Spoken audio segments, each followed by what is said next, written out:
రేవంత్ అన్న పరిపాలన ఎట్లా అనిపిస్తుంది మీకు? రేవంత్ తెలంగాణ ఇప్పుడైతే మాకేం మంచిగా అనిపిస్తలేదు మేడం. ఎందుకట్లా?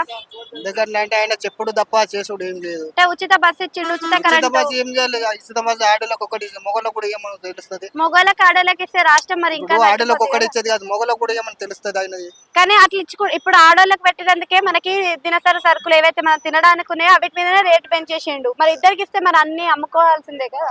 అమ్ముకుంటాడు ఆయన తేలుతాడు, అమ్ముకుంటాడు అది తెలుస్తుంది తర్వాత. ఆ.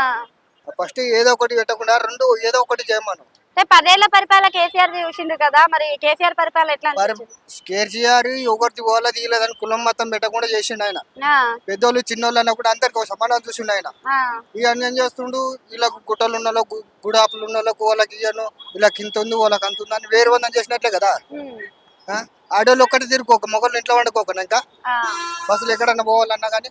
ఉమ్. అంటే ఇప్పుడు కేసీఆర్ పరిపాలన నచ్చింది అంటున్నారు మీరు. కేసీఆర్ అయితే బాగుంది మాకు ఇప్పటికి. రేవంత్ రెడ్డి ఎందుకు నచ్చలేదు? ఆయన చేసేది ఏం మంచిగా అనిపిస్తలేదు కాబట్టి నచ్చలేదు. ఉచిత బస్సు తీసేస్తే ఉచిత మంచిగా. బస్సు తీసుకొని ఏం బస్సును ఒకటి పట్టుకుని నాకల్లా ఉచిత కరెంట్ కూడా ఇచ్చిండు కదా. ఉచిత కరెంట్ ఎవరికి ఇచ్చిండు? ఆ, ఎవరికి ఇవ్వలే. ఆ. చెప్పుడు ఒకటి తప్ప ఎవరికి ఇవ్వలే. ఓకే. అంటే ఇప్పుడు హైడ్రా అని ఒక సిస్టమ్ తీసుకొచ్చింది కదా, దాని వల్ల ఉపయోగం ఉందంటారా లేదంటారా? ఒకటి చేయండి మేడం, ఉన్న వాళ్ళని కూలగొట్టి లేని వాళ్ళకి నేను ఇండ్లు ఇస్తాను ఏం చేయాలి? ఉన్న వాళ్ళని బయట దారి మీద లోన్ ఇంట్లో ఉన్న వాళ్ళని బయట దేని నేను రోడ్డు మీద వెక్కినా కాకు అది కట్టిస్తా అంటే ఏం లాభం? Thank you.